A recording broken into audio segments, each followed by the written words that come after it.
Toyota, quelques chiffres, donc c'est 73 sites de production, 10,3 millions de véhicules, voilà, merci. 375 milliards d'ouvriers et puis milliards d'euros de chiffre d'affaires. Voilà. C'est un peu impressionnant, pardon, ça marche pas ? J'ai pas de retour. Voilà, c'est bon là. Donc TMMF, donc l'usine d'Onin, qui travaille depuis 20 ans, produit la Yaris, 23 ans maintenant. Donc au départ, c'était une usine qui était prévue pour fabriquer 150 000 véhicules et qui en fabrique aujourd'hui 300 000 avec un takt time de 57 secondes. Au départ, c'était 2000 personnes et maintenant, c'est 5000 personnes. Au départ, c'était un seul véhicule et maintenant, c'est 2 véhicules. Voilà. Et il me semble qu'effectivement, il y a un slide, mais c'était le premier. Donc, je vais revenir sur le premier. C'était moi de me présenter, quand même avant. Donc, voilà. Donc, Reynaldo Boenoc. J'ai fait ma carrière essentiellement dans l'automobile, avec une première partie chez les équipementiers. Le premier, c'était Rudloff, mais ça n'existe plus. Voilà. Dans les 180, ça s'appelle maintenant Faurecia. Et puis j'ai appris ce matin que Faurecia, ça s'appelait plus Faurecia, c'est Forvia. Voilà. Ensuite, j'ai fait un petit temps, mais très court, dans le consulting pour le nucléaire. J'ai été faire des audits sur le centre de retraitement des déchets nucléaires à La Hague. Voilà, je m'en suis sorti. Mais je suis pas resté très longtemps. Ensuite, j'ai fait un peu d'éponge chez Spontex à Beauvais, comme directeur qualité.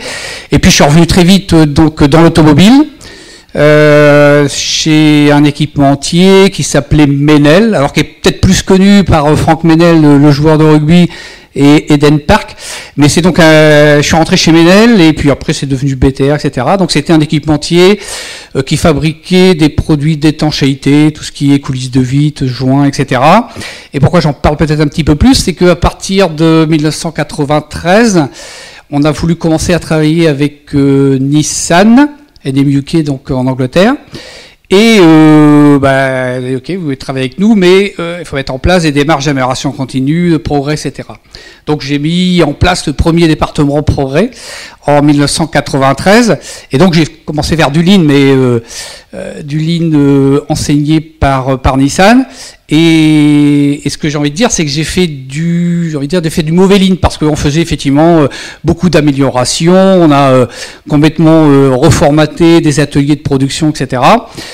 Par contre, ça s'est plus traduit, parce qu'on fait beaucoup de productivité, ça s'est traduit par, et c'est pour ça que j'appelle ça du mauvais Lean, par des plans sociaux, des grèves, etc., quoi. Et puis,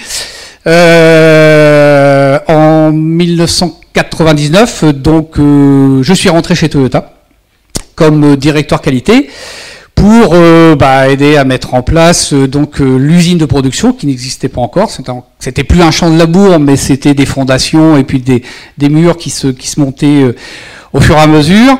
Voilà, donc 1999, une première période comme directeur qualité. Ensuite, je suis passé en production pour mettre en place la 3e équipe de production. Donc le premier site de Toyota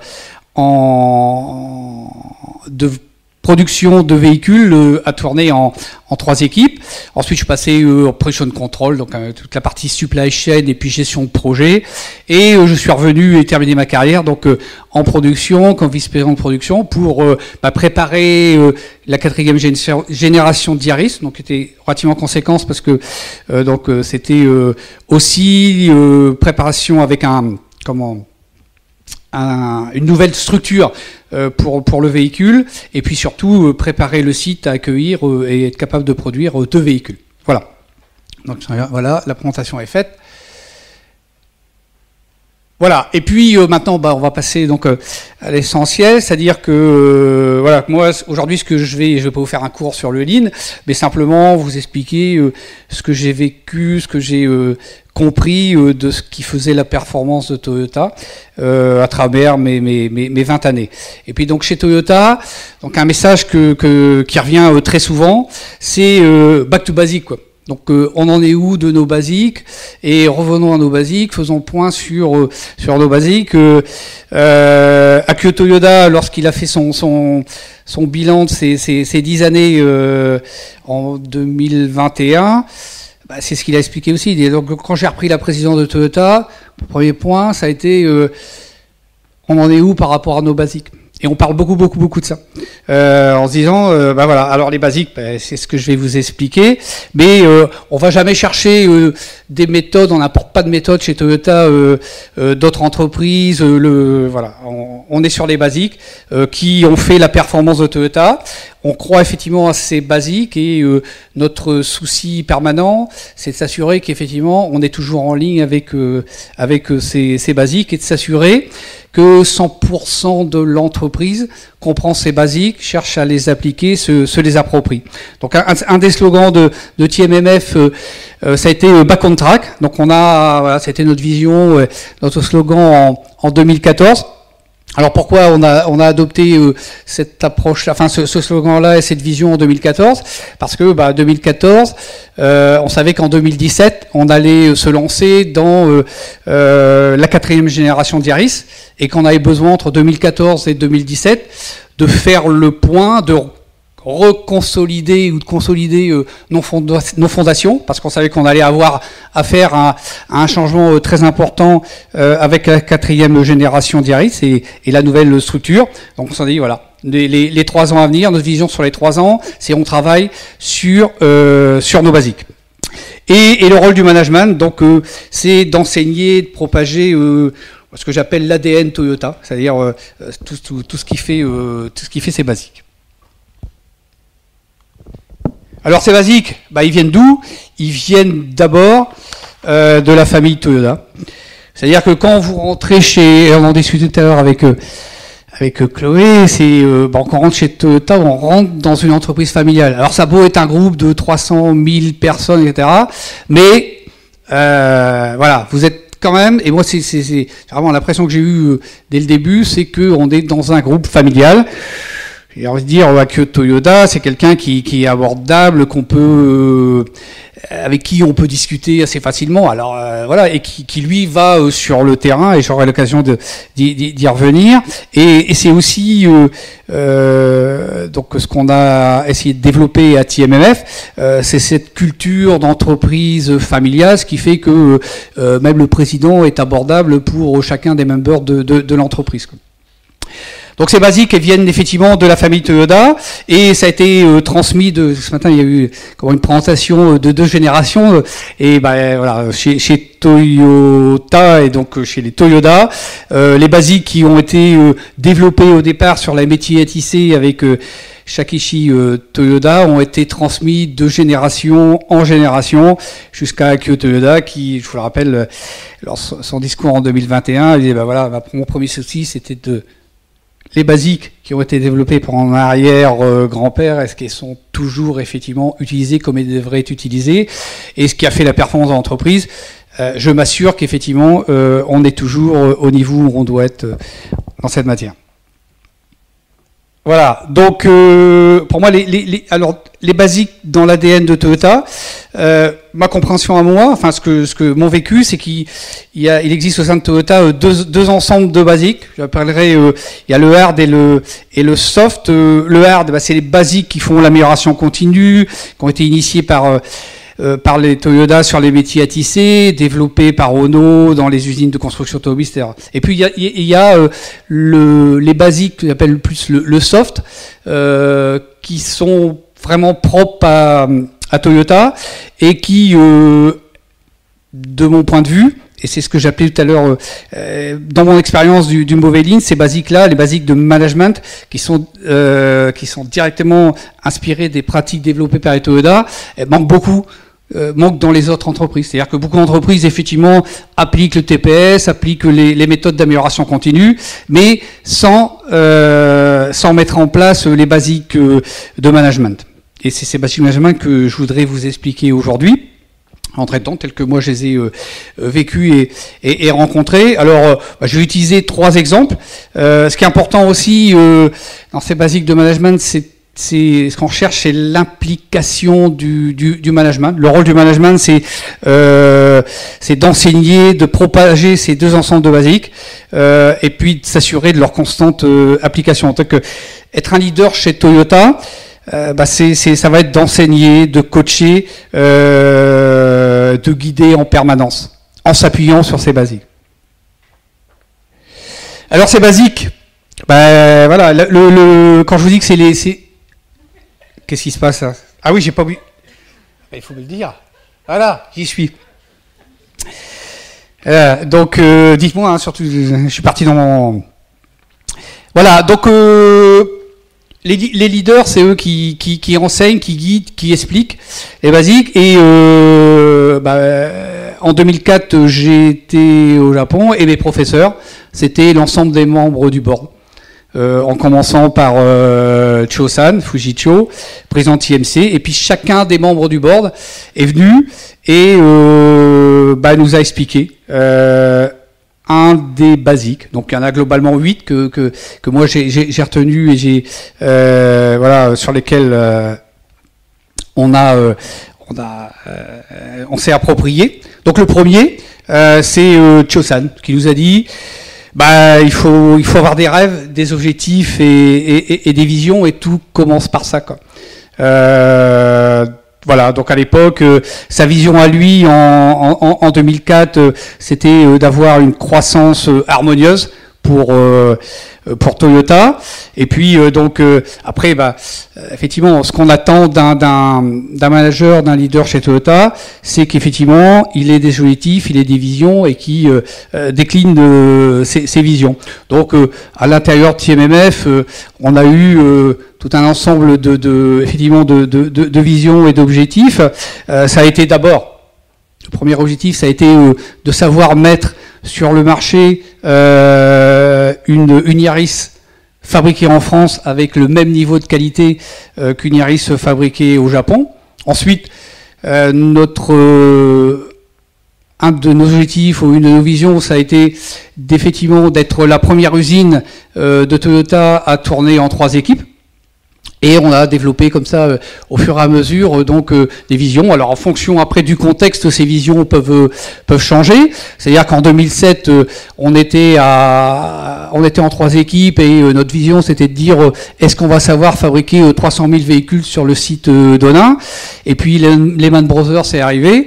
Et en 2008, donc on a réadapté notre vision et nos objectifs, et on s'est dit comment ce site peut rester profitable à 180 000 véhicules par an. Voilà. Mais un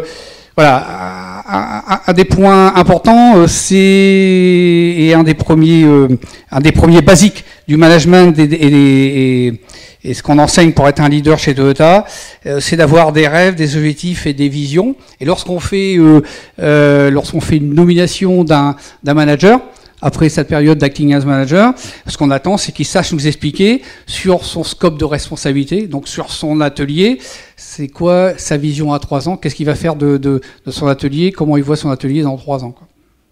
Voilà, donc ça c'est vraiment le premier basique. Le deuxième basique, c'est de ne jamais être satisfait. Alors ça, au départ, ça surprend toujours un peu quand on arrive chez Toyota et que on présente une activité qu'on vient de réaliser et que on dit ok, c'est bien ce que vous avez fait, mais c'est quoi l'étape suivante, quoi? Vous allez aller où? Et ça, voilà. Donc c'est ne soyez jamais satisfait de ce que vous avez obtenu. Vous devez toujours anticiper et penser à l'étape suivante. Le troisième basique, c'est connaissez votre place, c'est-à-dire effectivement, c'est quoi votre mission, comment chaque manager, chaque leader à l'intérieur de Toyota va contribuer à faire qu'effectivement la vision de l'entreprise, la vision du groupe, la vision d'entreprise soit effectivement atteinte. Et c'est quoi votre mission? C'est-à-dire que si vous êtes patron de la qualité ou patron de la production, comment vous allez contribuer effectivement à ce que Par exemple aussi, la vision du site d'Onin, c'est d'être le leader du segment B en Europe en 2020. Si vous êtes patron de la production, comment vous allez contribuer à ça, quoi. Donc c'est-à-dire que c'est par exemple comment mon atelier carrosserie, je le vois en 2020, et voilà, et ma vision, faites du benchmark et vous revenez en disant bah mon atelier carrosserie en 2001 c'est un atelier carrosserie qui va être capable de sortir 300 000 véhicules par an et qui sera dimensionné sur 100 process. Donc voilà, et c'est ce type de contribution donc qu'on attend de chacun des leaders de Cravache et Toyota. Ensuite, l'autre basique, c'est faire un essai, c'est mieux que de rien faire. Donc plutôt, alors ça c'est aussi lié au fait que chez Toyota, on a de la chance dans le sens où on a le droit à l'erreur. Donc plutôt que de faire de grands discours, d'essayer d'expliquer les difficultés, etc. Bon, si vous avez un essai potentiel pour sortir de la difficulté ou effectivement faire avancer un sujet, faites un essai. Par contre, ce qu'on attend, c'est que vous sachiez faire le bilan de l'essai. Qu'est-ce que vous avez appris en faisant cet essai? C'est quoi votre plan de réflexion? Comment vous en sortez grandi? Comment l'organisation sort grandi de ce que vous avez fait? N'abandonnez jamais à mi-chemin. C'est-à-dire que effectivement, lorsque vous avez un objectif, il faut persévérer. Donc si effectivement vous avez prévu par exemple atteindre un OPR de 98% et que vous avez des difficultés pour atteindre cet OPR, ce qui est attendu, c'est de savoir de temps en temps mettre une cale, de savoir mettre une sécurité, de savoir développer un backup, etc. Mais l'objectif reste à atteindre. C'est-à-dire qu'est-ce que vous apprenez de vos difficultés, c'est quoi les plans de réflexion par rapport à ces difficultés, et puis à partir de ça, on a mis la cale et après on repart pour toujours rester en phase avec l'objectif final. Ne pénalisez jamais vos subordonnés. Donc ça c'est aussi un point important, un des plus gros les plus gros soucis, en tout cas plus grande attention chez Toyota, c'est de s'assurer, quels que soient les aléas que l'entreprise peut rencontrer, s'assurer qu'effectivement les subordonnés ne seront pas, donc nos members, ne seront pas pénalisés. Alors, chez TMF, ce qu'on a commencé à faire dès le début, et il y a quelqu'un qui en parlait ce matin dans une présentation, c'est de travailler sur les irritants de nos members. C'est-à-dire que dès le départ, c'est comment recueillir les irritants et être sûr qu'effectivement, ces irritants, on va pouvoir travailler dessus. Donc on a mis en place un tas de systèmes pour pouvoir recueillir les irritants de nos members. Et puis ensuite, on a continué à développer à travers des outils comme les tables rondes, par exemple. C'est-à-dire que une fois par mois, on rencontre pendant 2 heures une trentaine de members, donc une dizaine par équipe, et on discute des différents sujets d'entreprise, donc des sujets qui sont par exemple le plan de production, les activités du OSHID, mais aussi des sujets d'atelier. Ça peut être lorsqu'on met en place un nouveau tag time, comment se passe la formation pour les members, est-ce qu'effectivement ils se sentent prêts, etc. Donc c'est voilà, différentes activités qu'on a pu mettre en place, et puis jamais pénaliser subordonnés. Moi j'ai un exemple aussi, mais là au niveau du groupe, où une fois je suis allé à Saint-Pétersbourg, donc en Russie, et où il m'expliquait que dans la même rue il y a 2 usines. Il y a l'usine Toyota, il y a l'usine GM. Et quand il y a eu les Man Brothers et ensuite difficultés économiques de la Russie, il y a eu 2 attitudes complètement différentes. GM a fermé l'usine, et puis Toyota n'a pas fermé l'usine, a gardé tous ses members, a décidé de profiter quelque part de la baisse d'activité pour faire de la formation, pour former les members à savoir faire des kaizen, etc., en se disant, le jour où ça va repartir, on va être beaucoup plus fort. Et voilà. Et donc les investissements qu'on fait, on saura les retrouver à travers une meilleure performance. Et quand j'y suis allé en 2012, l'usine de Saint-Pétersbourg fabriquait la Camry et se préparait à mettre sur ligne un deuxième véhicule, le RAV4. Et l'usine de GM était toujours fermée. Donc voilà, donc à travers quelques exemples, comment voilà, on peut traduire ce basique de ne pénaliser jamais vos subordonnés. Ensuite, les deux derniers basiques, c'est les mauvaises nouvelles d'abord. Donc c'est important déjà de partager. Bon, encore une fois, si on a un problème, enfin si on a une mauvaise nouvelle, faut le mettre sur la table, et que ce soit une mauvaise nouvelle qui vient d'un fournisseur. Alors on a beaucoup bataillé chez Toyota, chez TMF au début sur le fait qu'effectivement nos fournisseurs avaient du mal à nous annoncer et à parler de leurs difficultés, alors que nous étions complètement ouverts en disant mettez vos difficultés sur la table. Nous on préfère que vous nous appeliez en disant attention, là on a effectivement une difficulté, plutôt qu'effectivement de constater cette difficulté arriver dans notre usine, quoi. Alors voilà. Donc ça c'est une mauvaise nouvelle d'abord. Donc c'est vrai pour l'extérieur avec les relations avec nos partenaires. Mais c'est vrai aussi en interne. Donc, ce qu'on attend, c'est effectivement de faire que on mette sur la table les mauvaises nouvelles, parce que quelque part, et c'est un peu vrai aussi pour l'autre point, c'est une mauvaise nouvelle. Ça va nous permettre de travailler dessus, d'apprendre. Encore une fois, de donner de la robustesse à l'organisation, de développer des méthodes qui vont faire que les mauvaises nouvelles, on les oubliera. Et Akio Toyoda, dans son cours de 2021, il parlait effectivement du fait que il est revenu d'abord aux basiques, en disant on en est où par rapport à nos basiques. Puis après, il a dit voilà, en 10 ans, j'ai traversé bon nombre de crises. Il y a eu le tsunami et d'autres crises du même un peu de la même ampleur. Et à chaque fois, ça m'a permis d'apprendre, ça a permis à l'organisation d'apprendre, et ce qui fait que 10 ans après, l'organisation elle est plus performante et plus robuste. Mais ça c'est quelque chose qu'on sait très bien faire chez Toyota, et ce qu'on appelle le plan de réflexion. Généralement chez Toyota, tout commence et tout se termine par un plan de réflexion. Alors que ce soit pour un projet, donc différents projets, que ce soit projet véhicule, takt time, etc.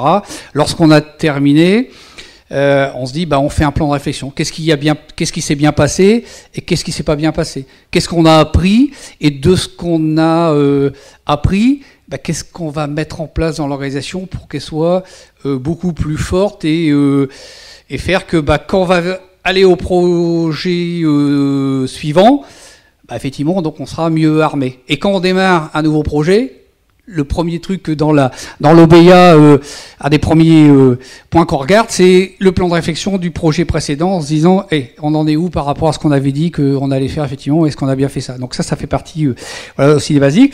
Puis le dernier point, c'est si vous n'avez aucun problème, vous avez un problème, c'est-à-dire qu'effectivement, quoi. Donc s'il n'y a pas de problème, c'est-à-dire qu'on n'a plus rien à améliorer, et qu'est-ce qu'on va faire, quoi. Et donc ce qu'on attend d'un leader ou d'un manager chez Toyota, c'est effectivement de savoir aller sur le terrain, de savoir récolter des données, analyser les données, et puis faire qu'effectivement savoir mettre en lumière les problèmes. Tous les problèmes sont bons parce que c'est des mines d'or.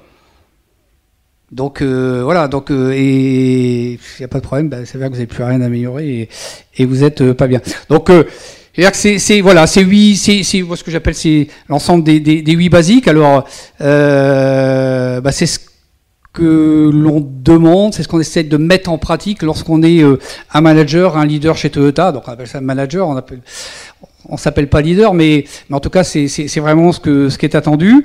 Et puis surtout aussi, c'est que c'est basique, c'est pas simplement pour le leader, c'est-à-dire que le rôle du leader, ça va être de les enseigner, de montrer quelque part tous les jours à travers la pratique, à travers différentes activités qu'il va pouvoir superviser, ou comment ces basiques sont appliqués. Et effectivement, si un spécialiste vous présente un problème sur une des activités sur laquelle il travaille dans le cadre du Hoshin de cette année, est-ce que tu as des difficultés? Parle-moi d'abord tes difficultés, parle-moi d'abord effectivement de là où ça va pas, quoi. Comment je peux t'aider? Comment on peut faire améliorer ou évoluer l'organisation pour faire que cette difficulté-là, on saura la surmonter ensemble. Alors Ce qu'on attend aussi, encore une fois, le rôle de leader et de manager chez Toyota, c'est vraiment, et on passe beaucoup de temps sur le terrain, à expliquer, à enseigner et à guider par rapport aux 8 basiques. Là, je vais dire, c'est les 8 commandements, et on verra par la suite comment ça s'est traduit dans les RH, dans les compétences des managers, et comment on les fait évoluer à travers ces 8 basiques-là. Un des autres outils, des autres opportunités d'enseigner, de propager et cet esprit Toyota, c'est à travers ce que moi j'appelle les visites qualifiantes. C'est-à-dire que on a beaucoup de visites d'usines. C'est-à-dire que l'usine de TMF, il y a au moins visites par mois, pardon, de membres d'autres usines, que ce soit les membres des autres usines européennes, ou les membres du board, ou des membres d'usines japonaises, etc. Et à chaque fois, ça se passe toujours un peu de la même façon, c'est-à-dire qu'effectivement, on travaille on explique c'est quoi notre vision, là où on veut aller, c'est quoi, où on en est où par rapport à notre pensée à nous, par rapport aux basiques, comment on les applique, et puis après on va sur le terrain, et puis on regarde effectivement, et on présente sur le terrain ce qu'on a mis en place, comment notre entité fonctionne. Et puis, donc ça commence toujours par cette introduction, et puis aussi la conclusion, c'est-à-dire que les gens qui viennent nous voir, ou qu'on va voir, hein, parce que c'est effectivement, on est de temps en temps visité, mais on est aussi visiteur, et on le fait dans les autres usines Toyota, mais on le fait aussi lorsqu'on va chez les fournisseurs, pour encore une fois propager ces basiques aussi chez nos fournisseurs, chez nos partenaires. Et donc à chaque fois la conclusion, c'est effectivement on passe en revue alors, les points qui sont peut-être les plus faciles, le 5S, les flux, les stocks, la qualité. J'ai mis la qualité en peinture parce que c'est toujours un des points que beaucoup de membres du board par exemple vont voir. Donc l'ID code c'est un point de passage obligé. On discute beaucoup des standards, mais encore une fois aussi des activités et puis de là où on en est par rapport aux Chine. Alors une autre visite, d'autres visites qualifiantes, je l'ai pas mis là-dessus, mais je me suis dit que c'est aussi un bon point d'en rappeler. On a chez Toyota ce qu'on appelle le PKM, c'est donc l'European Production Kaizen Meeting. Là aussi c'est une activité qui consiste à tous les 6 mois il y a une usine qui est choisie pour présenter aux autres usines donc ses activités et aussi donc sa situation par rapport aux basiques à la fois de management et aux basiques aussi d'amélioration continue. Donc et ça c'est donc une activité qui tourne, et chaque atelier de l'emboutissage jusqu'à l'assemblage et en ajoutant la logistique et la qualité, va présenter ces activités par rapport à la vision de l'entreprise. Donc c'est-à-dire que si je prends la dernière où on se disait on veut être leader du segment B en 2020 lorsqu'on va démarrer la 4e génération d'Yaris. Ok, ça veut dire que l'atelier de carrosserie qui dit moi, effectivement, je vois un atelier de carrosserie avec 100 process. J'en suis où? Comment ça se passe? Et effectivement, voilà. Donc, ces EPKM, c'est aussi, encore une fois, une autre façon de faire des visites qualifiantes où on va propager, enseigner, discuter de nos basiques, de tout ce qui fait la performance de l'entreprise. Un autre exemple, et je terminerai par celui-là, c'est celui de l'exemple d'Akio Toyoda.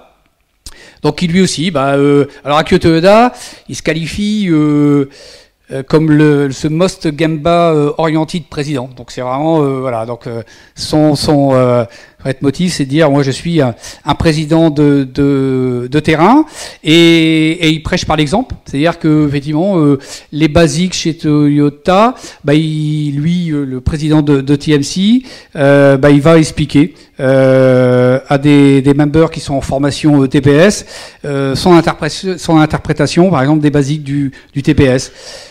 Et voilà, donc c'est un autre exemple de ce qu'on attend d'un manager, d'un leader chez Toyota, c'est d'être un enseignant, d'être un guide toujours par rapport à ces basiques. Alors je vous en parle, je les répète, mais alors comment ça se passe dans la vie de tous les jours? C'est-à-dire que moi qui étais directeur de production ou vice-président de production, je participais aux introductions des chantiers Jishuken, des chantiers TPS, pour venir effectivement expliquer la vision à moi des basiques du TPS ou des basiques de management qui pouvaient être appliquées dans les chantiers qui a été mis en place. Donc à l'introduction et puis à la conclusion pour faire le bilan aussi avec les members qui avaient travaillé sur ces chantiers. Et lors des formations initiales des nouveaux members qui rentrent dans l'entreprise, donc généralement il y a aussi donc un leader, un directeur ou un manager qui va effectivement expliquer les basiques de Toyota donc aux nouveaux members qui rentrent dans l'entreprise. Voilà, donc ça c'est la liste des basiques du TPS selon Akio Toyoda. Donc je vais pas rentrer dans le détail, mais vous les reconnaîtrez. Ça commence par aller sur le terrain, étudier les processus. Je pense que on l'a vu aujourd'hui à travers plusieurs exemples. Considérer les processus comme si vous étiez l'opérateur. Je pense qu'il y a quelqu'un qui a dit effectivement, je me suis mis dans la peau d'un opérateur et on le fait beaucoup chez Toyota. C'est-à-dire que lorsqu'on rentre chez Toyota, on apprend d'abord les process. Moi, je suis rentré comme directeur de qualité, général manager, mais j'ai été au Japon apprendre des process. Olivier rigole, mais il a fait ça aussi, quoi. On apprend ça. Il y a un autre exemple avec Chloé qui a démarré comme team member, ainsi que en sortant d'école d'ingénieur.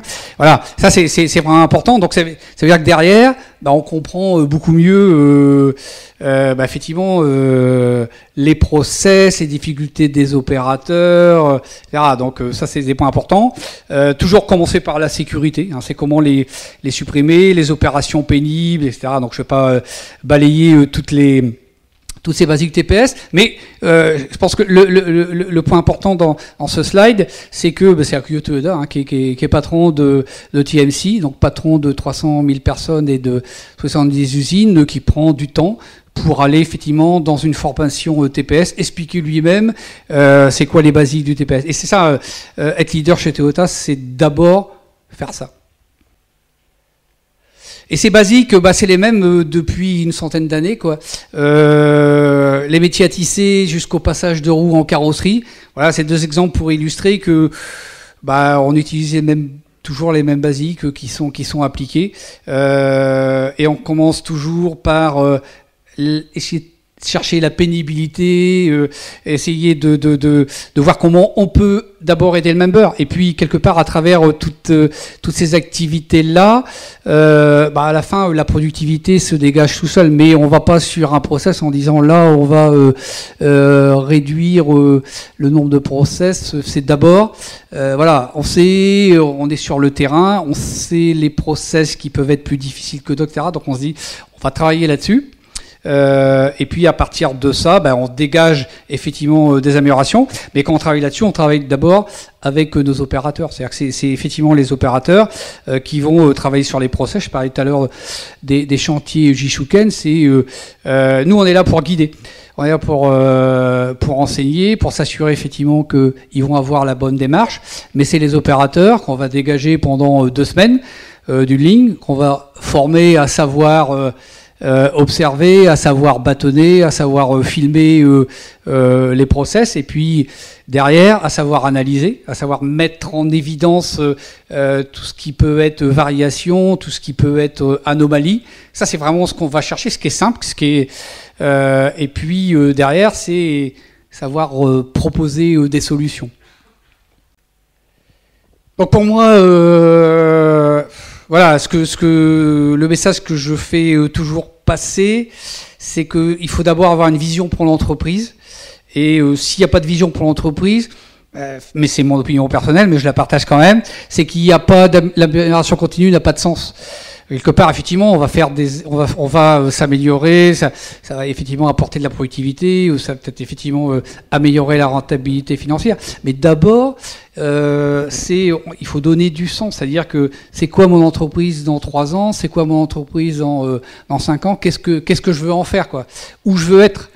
Et puis à partir de ça, effectivement, c'est dire je veux être là. Donc ça veut dire c'est qu'est-ce que je dois faire et être là, être leader du segment B en 2020. Ça veut dire quoi? Ça veut dire en termes de sécurité, en termes de d'absentéisme, en termes de turnover, en termes de qualité, etc. Ça veut dire quoi? Et puis je suis en 2017. J'en suis où? Et puis entre 2017 et 2020, qu'est-ce que je vais faire tous les ans pour effectivement, donc pour faire que la vision que j'ai en 2020 elle soit atteinte. Alors un exemple, c'était en 2020 pour être leader du segment B. Il y avait aussi une des réflexions, c'est se dire on vient de fabriquer 3 millions de véhicules en 20 ans. Quand on sera en 2020, c'était ça. Et puis on se dit, voilà, à partir de 2020, on va avoir 3 millions de véhicules à fabriquer en 10 ans. Donc, est-ce qu'on a l'organisation qui est prête pour savoir faire ça? Donc ça veut dire, et moi j'étais patron de la production, mais ça c'était voilà un des slogans ou une des visions déclinées du fait que le site voulait être leader du segment B en 2020, c'est se dire ok, mais comment je passe de 3 millions en 20 ans à 3 millions en 10 ans? Est-ce que aujourd'hui je suis dimensionné pour savoir faire ça? Qu'est-ce que je dois faire? Et un des premiers axes de travail, ça a été de travailler sur l'organisation de la maintenance, en se disant aujourd'hui, est-ce que notre maintenance, effectivement, Xavier, elle est prête pour fabriquer 3 millions de véhicules en 10 ans. Et on a complètement reformaté l'organisation de la maintenance, on a changé les horaires de travail, on est passé d'une maintenance qui tournait en 3/8 avec une production qui tournait en 2/8 et une équipe de nuit fixe. Donc en termes d'efficacité, c'était pas bien du tout. Donc on est passé à une maintenance qui tournait comme la production, de manière à pouvoir travailler ensemble. On a revu effectivement les classifications, on a revu ça, etc. Parce qu'il y avait tout un tas de bons sujets. On a beaucoup travaillé sur la formation des gens de maintenance, sur la qualité de la formation, en se disant effectivement donc c'est bien et moi je participais beaucoup avec alors je suis pas du tout un technicien mais j'aimais bien m'impliquer dans la formation des gens de maintenance et aller rencontrer régulièrement les team leaders avec leurs team members pour regarder les plans de formation et le contenu de la formation, quoi. Et un des sujets qui a été sur lesquels on a beaucoup travaillé, beaucoup bataillé, et en disant, mais de toute façon, les gars, ça doit être comme ça, c'était se dire, voilà, les team leaders disaient, oui, mon team member, il est formé, il sait changer un moteur d'axe 3 sur tel robot. Je dis, ok, c'est bien. Bon, mais il le fait en combien de temps? Parce que tu sais que entre le welding et la peinture, il y a globalement 30 véhicules, quoi. Il y a un buffer 30 véhicules. Donc ça veut dire que si tu sais changer un moteur, tu dois aussi savoir le changer en moins de 30 minutes si tu veux pas arrêter. Donc voilà, c'est toutes ces notions-là sur lesquelles on travaille, avec lesquelles on discute avec les différents intervenants. Voilà, et donc encore une fois, le point important de ce slide, c'est de se dire que l'amélioration continue. En tout cas, c'est mon point de vue. Il faut d'abord définir où on veut aller avec l'entreprise. Et puis après, l'ambition, c'est de faire grandir l'organisation de l'intérieur, en développant chacun de ses membres. Je viens de parler des members de maintenance. Alors au début, effectivement, ils ont dit oui, c'est important. C'est-à-dire comme ça, et une image aussi, c'était de dire les gars de maintenance, regardez les maintenanciers de la Formule 1 quand ils changent 4 roues sur une Formule 1 qui arrive à un stand, vous devez savoir faire pareil sur un robot ou sur un truc comme ça, quoi. Donc il faut avoir cette approche-là de la Formule 1 et bien souvent un autre sujet de discussion avec les gars de maintenance. Désolé, la maintenance c'est un sujet qui m'intéresse bien, mais c'était de dire aussi, est-ce que vous savez démonter un robot complètement, quoi? Non, c'est pas démonter un robot, mais il faut savoir le faire. Parce que vos copains de l'atelier Repair, eux, ils savent prendre une Yaris et la démonter complètement, quoi. C'est-à-dire qu'il y a un maintenancier, donc on est rentré dans toute cette démarche-là d'amélioration de compétences, de prise de conscience. Et alors, derrière, c'est aussi, voilà, si vous savez faire ça, si vous comprenez, Voilà, si on veut être leader du segment B en 2020, ben on a besoin aussi que nos maintenanciers, ça soit des maintenanciers qui pensent comme des coéquipiers ou comme des maintenanciers de Formule 1 ou comme des maintenanciers qui effectivement connaissent parfaitement leurs équipements. Alors à l'époque, on a aussi parlé beaucoup de 4.0, etc. Ok, 4.0. Pas de problème, mais de quoi vous avez besoin, quoi. Donc définissez vous-même la maintenance 4.0 et qu'est-ce que vous voulez mettre en place sur vos équipements pour effectivement de quoi vous avez besoin, quoi. Voilà. Donc c'est toute cette approche de développement des members, développement des compétences, de partage. Et c'est vraiment ça le rôle du leader. Une fois qu'on a défini où on veut aller, c'est comment on va aller accompagner les différents intervenants, que ce soit le member de production, que ce soit le member de maintenance, que ce soit le fournisseur de sièges ou le fournisseur de planches, pas de planches de bord, pardon, de panneaux de porte. Les planches de bord, on les fait en interne. Bon, voilà, donc l'amélioration continue, développement des hommes, pour moi, sont indissociables au service de cette vision. Et puis le management, ça doit effectivement contribuer à définir, à décliner la vision sur l'ensemble des opérations et des équipes. C'est-à-dire qu'on embarque tout le monde. On embarque aussi les gens de l'administration sur le lead time de recrutement, par exemple, des members, sur la qualité de la formation. Alors, revenir encore à nos basiques. On parlait des basiques et un des basiques de Toyota, c'était de se dire tous les groupes leaders doivent connaître l'ensemble de leurs process. Pas savoir les faire au tag time, mais en tout cas savoir faire l'ensemble de leur process.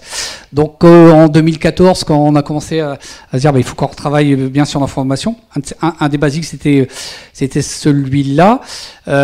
Donc on est revenu, on dit tous les groupes leaders, quels sont ceux qui connaissent leur process, quels sont ceux qui connaissent pas leur process, et voilà, c'est tous ces points-là qui sont importants. Alors le Hoshin, il se décline à travers l'entreprise. Alors j'ai mis ce slide-là parce que pour moi il y a deux points importants. Donc on a la vision, la vision de l'entreprise, la division qui a ses propres activités, ses objectifs, le groupe Hoshin, le secteur Hoshin, et on descend jusqu'aux collaborateurs. Et en fait le rôle du manager, du leader chez Toyota, ça va être de faire des revues régulièrement. Et vous verrez après, j'ai mis une journée type d'un manager ou d'un leader chez Toyota. Et c'est vrai qu'on passe beaucoup de temps à faire des revues, à revoir, parce qu'encore une fois, notre rôle, c'est vraiment d'enseigner, de guider, de revenir toujours aux 8 basiques de départ, en regardant effectivement dans les activités comment on les applique, parce que si effectivement on nous propose de mettre en place une modification de process, mais que ça va être au détriment éventuellement de la qualité de vie au travail des opérateurs, ça fait partie. Voilà, on se rappelle que attention à ce qu'on fait comment on protège nos opérateurs par rapport à ça, et puis on discute à travers ces revues de Hoshin de ce qu'on a envie de faire. Dire, voilà, et bien souvent c'est tu veux faire un essai, fais un essai, voilà. Et puis encore une fois, tu fais un essai, peut-être que ton essai il va pas donner les résultats auxquels tu t'attends ou que tu voudrais, mais ça c'est pas grave. Ce qu'on a besoin, c'est que tu nous dises derrière, quand on te revoit, qu'est-ce que tu as appris. Et sur l'essai suivant, qu'est-ce que tu vas faire pour que ces essais se déroulent d'une façon plus positive, etc. Et toute cette évaluation en continu comme ça qu'on fait, ça a aussi deux grands avantages. C'est que on évalue en continu nos collaborateurs dans l'entreprise. C'est-à-dire que on sait, et lorsqu'on fait des comités de carrière, que ce soit avec les groupes leaders, que ce soit avec les managers, on sait de qui on parle, parce que généralement on revoit. Donc à travers on voit à travers toutes ces revues les groupes leaders, les team leaders, les spécialistes qui nous parlent de leurs projets, qui nous parlent des sujets sur lesquels ils travaillent. Et donc on peut savoir effectivement de quel plan de développement ils vont avoir besoin. Si tel leader, effectivement, un jour, tel team leader, pardon, on peut le voir groupe leader dans 2 ans, dans 3 ans ou dans 4 ans. Ok, mais c'est comment on va le développer pour ça. Mais c'est aussi quel plan de développement sur certains team leaders qui peuvent avoir des difficultés, ou groupe leader, ou spécialistes. Et puis, effectivement, lorsqu'on fait des évolutions, lorsqu'on fait des promotions, on sait de qui on parle et c'est quand même beaucoup plus facile à prendre des positions objectives. Et puis ça nous permet aussi de construire nos organisations. Encore une fois, ça c'est la pérennité de l'entreprise, la vision de on veut être où dans 3 ans, dans 5 ans, et à travers ces revues et ces comités de carrière, enfin ces revues qui viennent alimenter notre connaissance de nos members, on sait quelque part dire qui peut être manager dans 3 ans, dans 5 ans, et comment on le prépare, et comment donc on anticipe nos futures évolutions d'organisation. Et puis l'autre avantage aussi, c'est de confirmer en continu les demandes d'investissement. C'est-à-dire que à travers toutes ces revues-là, le jour où effectivement on arrive à la signature de ce qu'on appelle chez nous les ringies, c'est-à-dire les accords d'investissement, comme on a suivi toute l'évolution, toute l'activité de la personne qui nous présente ces demandes d'investissement, c'est beaucoup plus facile de dire oui ou de demander effectivement peut-être une étape encore un peu plus d'investigation ou d'analyse. Voilà. Donc et encore une fois le rôle du leader chez Toyota, c'est de mettre en pratique toute cette boucle de revue à travers les différentes étapes. Donc on travaille quand je suis vice-président au niveau de l'entreprise, mais aussi au niveau des divisions, au niveau des groupes, et vous le verrez par la suite, jusqu'au team leader et team member. Ça demande beaucoup de temps, mais c'est très enrichissant.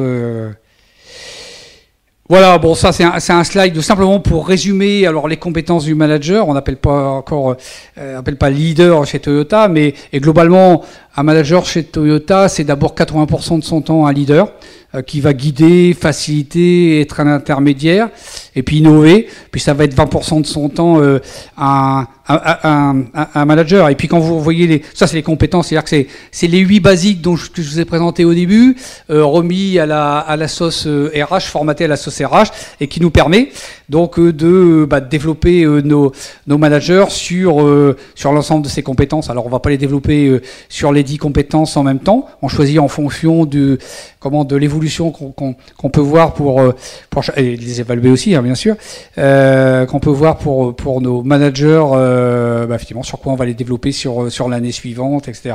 Et vous retrouvez à travers ces compétences les basiques, savoir collecter, analyser les données, c'est aussi savoir reconnaître où sont les problèmes et savoir effectivement détecter qu'on a des problèmes. La vision, on en a parlé, communiquer, partager les plans à moyen terme, c'est n'être jamais satisfait parce que effectivement, même si une activité est terminée, on doit toujours penser à la prochaine étape, et ça c'est lié au plan à moyen, à long terme, etc.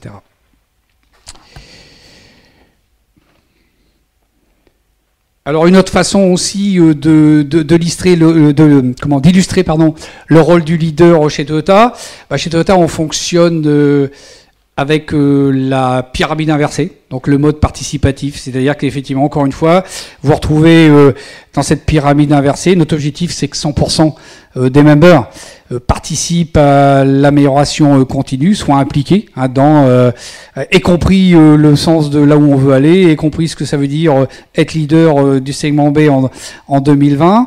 Et puis moi, sur mon process de travail, c'est comment je peux contribuer à ça. Donc on en discute à travers dans les évaluations individuelles, dans les objectifs individuels, en disant voilà, donc à travers des cercles de qualité, à travers des chantiers JShuken, etc. C'est comment effectivement 100% des members participent. Et puis le rôle de la direction, des management, des leaders, c'est on est en bas de la pyramide et on supporte.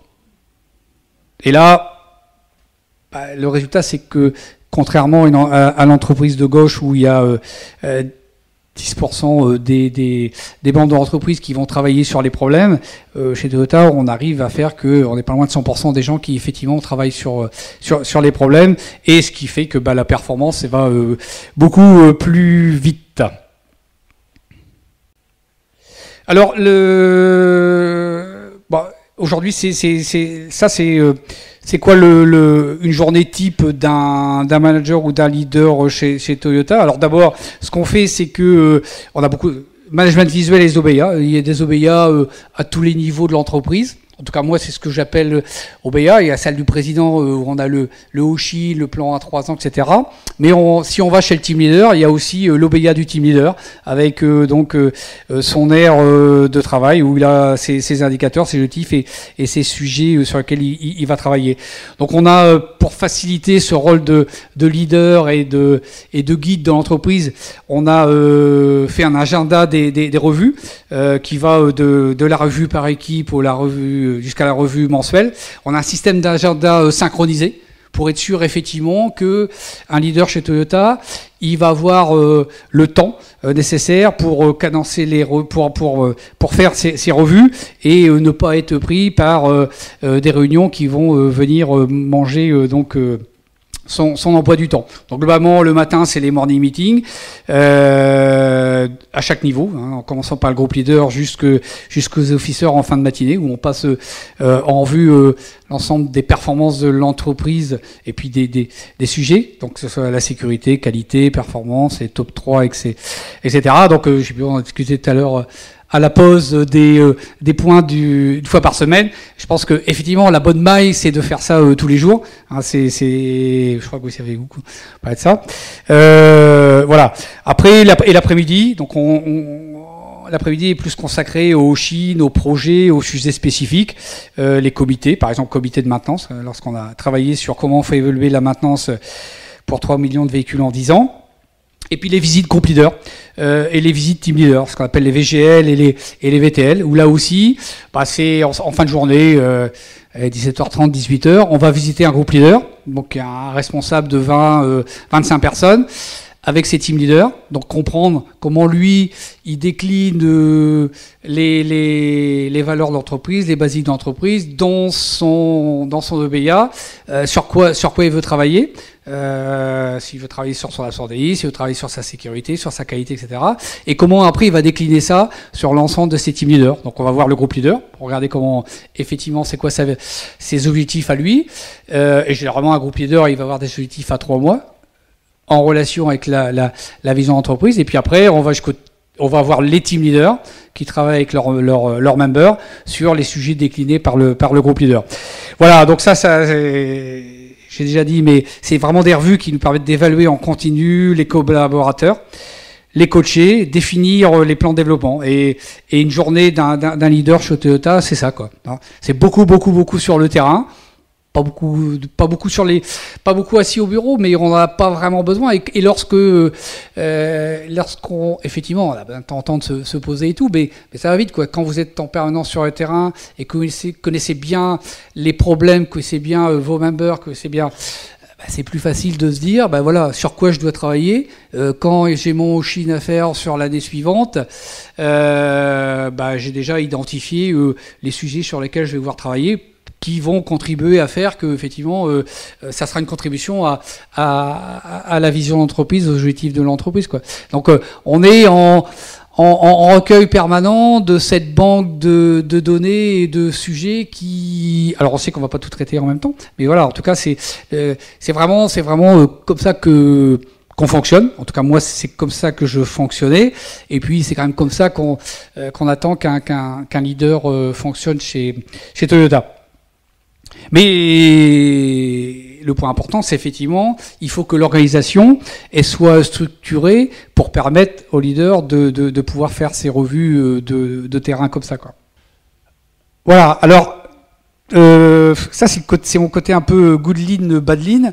C'est de se dire, voilà, ce que j'ai connu avant Toyota Et puis, ce que j'ai connu chez Toyota, la grosse différence, c'est que effectivement chez Toyota, l'objectif de faire du lean, c'est pas de faire des plans de réduction du personnel, etc. C'est se dire effectivement comment à chaque fois on va faire croître nos chiffres d'affaires pour absorber la productivité, parce que c'est normal. La productivité, elle est dégagée à travers les améliorations qu'on met en place, et puis éviter un processus de licenciement continu, comme j'ai pu connaître avant de rentrer chez Toyota.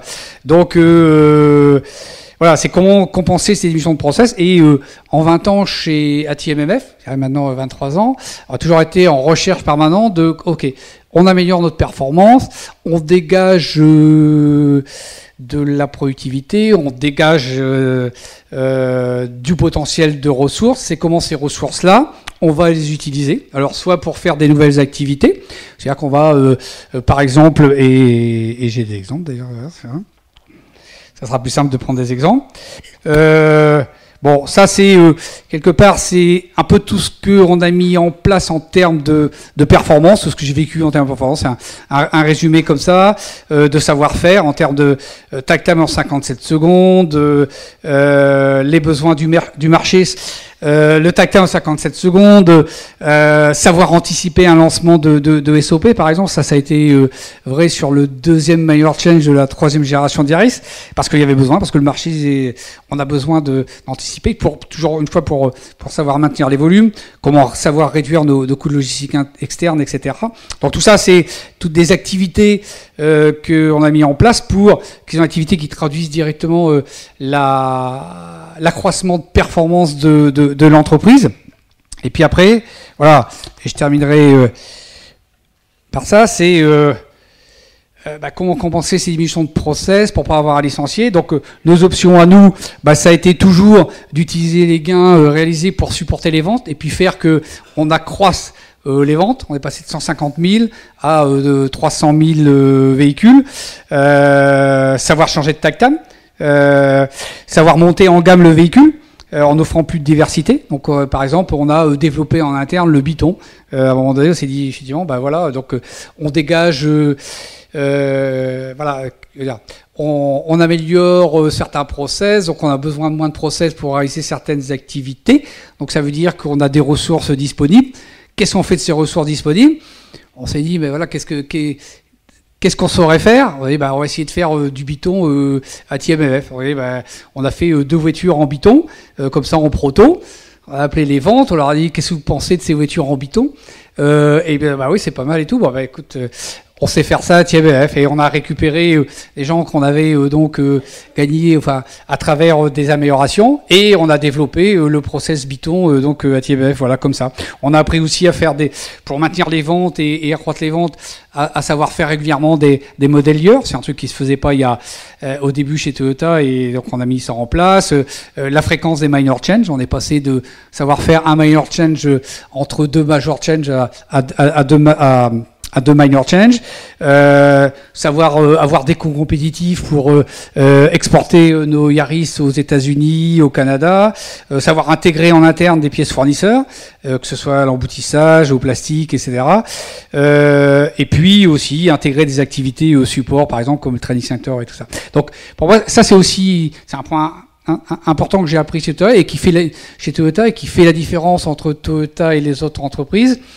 C'est que, encore une fois, et ça c'est lié à la vision, c'est-à-dire que on sait où on veut aller dans 3 ans ou dans 5 ans, et ça veut dire que on doit effectivement améliorer notre performance en interne, mais on doit aussi utiliser cette amélioration de performance en interne pour savoir accroître nos activités.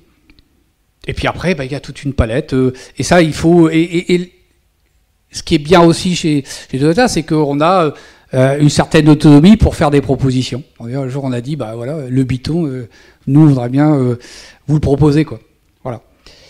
Voilà, donc ça résume en quelques slides, voilà ce que je voulais partager avec vous. J'espère que ça a été suffisamment clair. Donc, c'est extrait d'une formation que je fais qui dure 7 heures d'habitude. Voilà, donc j'ai pris quelques slides comme ça, mais au moins pour partager. Et encore une fois, pour moi, la différence entre ce que j'ai connu avant et ce que je connais, j'ai connu chez Toyota, avant Toyota et ce que j'ai connu chez Toyota, ce que quand je discute à travers avec beaucoup d'entreprises,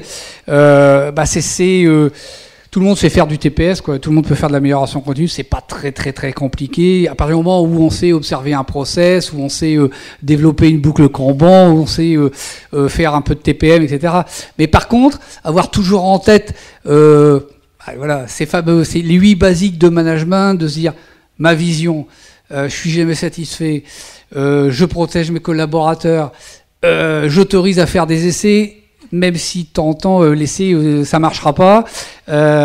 Lorsque je m'attaque à un problème, j'arrête pas tant que je suis pas arrivé au bout, même si j'ai besoin de plusieurs étapes pour aller au bout du problème.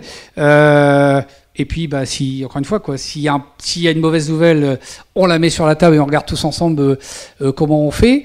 Et puis savoir identifier les problèmes, parce que les problèmes, c'est encore une fois, c'est des mines d'or pour améliorer la performance, quoi.